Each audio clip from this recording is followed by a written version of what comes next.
Maranatha, ven Señor Jesús. Maranatha, nuestro Salvador, nuestro Dios y nuestro hermano, te suplicamos, ven. Bonjour! Quelle joie de se retrouver! Bien oui, c'est la famille Myriam de l'Alliance en Uruguay.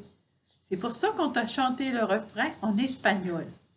Alors, on te souhaite que vienne Jésus. Puis, ce qui est extraordinaire, c'est le premier dimanche de l'Avent, très différent du temps du carême. Le temps de l'Avent, c'est un temps d'espérance, un temps de joie. Jésus s'en vient. Mais le plus extraordinaire, tu sais, c'est que Jésus, il ne vient pas juste à Noël. Il est là dans ta vie, dans ma vie, dans notre vie à chacun, dans les moments présents, dans ce que chacun on peut vivre. Il est là, présent. C'est à nous simplement de le reconnaître. On aimerait ça aussi partager avec toi un témoignage qui nous montre comment une personne a retrouvé la présence de Jésus.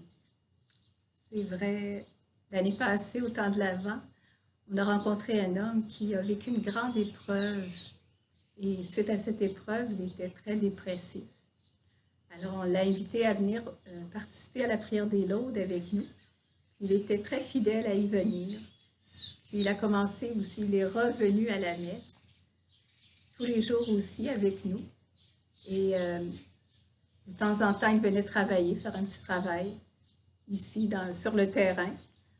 Puis, il prenait aussi un repas avec nous. En tout cas, il a vécu une véritable communiothérapie.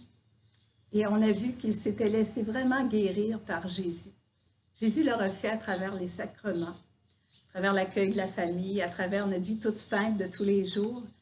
Puis maintenant, il nous dit, bien, je ne pleure plus. Il a vraiment retrouvé du courage et on voit que maintenant, il est prêt pour aller vers ses frères qui sont malades, pour être missionnaire d'espérance. En tout cas, c'est une vie transformée. C'est tellement beau. En une année, Jésus a fait cette merveille. Et je pense que, je vais vous dire un secret, je pense que Sœur Jeanne y était pour beaucoup aussi, par son intercession du haut du ciel. Oui, cet homme-là, il souffre beaucoup encore, mais il a retrouvé une espérance, une paix de fond, parce qu'il a laissé venir Jésus à lui. Et c'est certain, on le sait, Jésus vient à nous à travers tous les événements de notre quotidien, de notre vie. Mais Jésus, aujourd'hui, dans la liturgie, nous rappelle aussi l'avènement du Fils de Dieu. C'est ce qu'on appelle la parousie. Donc, Jésus, on le sait aussi, il va revenir à la fin des temps pour récapituler toute l'histoire en lui. Alors, la terre, comme on la connaît, le ciel, vont passer, ils vont disparaître. Et pourquoi? Pour nous appeler avec lui au festin des noces de l'agneau. Et de savoir ça, que ce monde est temporaire, qu'on est juste de passage sur terre comme des pèlerins, que la vraie vie est de l'autre côté, dans la vie éternelle.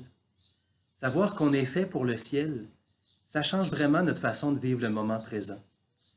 Par exemple, cette maison-ci, elle va passer. Le travail qu'on a fait durant notre vie va passer aussi. Tous les projets de l'humanité qu'on a fait depuis des milliers d'années, tout ça va passer. Il ne va rien rester. Mais ça ne veut pas dire qu'on s'assoit et on attend que tout passe. Parce qu'il y a une chose qui va rester, et c'est l'amour. L'amour demeure pour l'éternité. Alors c'est l'urgence du moment présent, justement. Aimer. Et ça me fait penser à notre frère Paul-Émile Dion.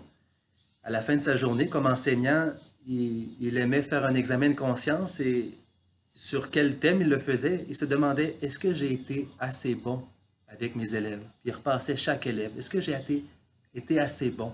Autrement dit, est-ce que j'ai aimé assez aujourd'hui? Et c'est vrai que c'est ça l'essentiel de nos journées. De savoir que toutes nos entreprises vont passer. Ça nous fait travailler ou vivre d'une autre façon, centré sur l'essentiel, qu'est l'amour. Et c'est beau aussi parce que non seulement le monde va passer, mais aussi la souffrance. la misère, nos larmes, nos divisions, tout ça va passer également. Et Jésus, dans l'Apocalypse, on le lit bien, Saint Jean l'a écrit de la bouche de Jésus, toute larme serait essuyée de nos yeux. Et ça, c'est une grande espérance qui doit nous animer. Et ça se vit simplement dans la normalité du quotidien. Qu'on soit au champ, comme Jésus parle dans l'Évangile, qu'on soit à la cuisine, en train de dormir ou en vacances, on peut tout faire par amour.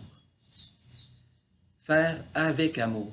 Et encore plus, comme Sœur Jeanne nous l'a beaucoup transmis dans ces derniers jours parmi nous, tout faire avec Jésus. Travailler avec Jésus. Prendre sa douche avec Jésus. Faire son lit avec Jésus. Des choses tellement banales, tellement quotidiennes, mais souvent qu'on passe à réfléchir, à prévoir. Non, le vivre avec Jésus, ça change tout. C'est vrai qu'il vient et comme ça, on se prépare à sa venue. Alors, c'est ce qu'on te souhaite aujourd'hui, n'est-ce pas? Et on veut te chanter une dernière fois notre refrain. On t'invite à chanter avec nous. Maranatha, ven Señor Jesús.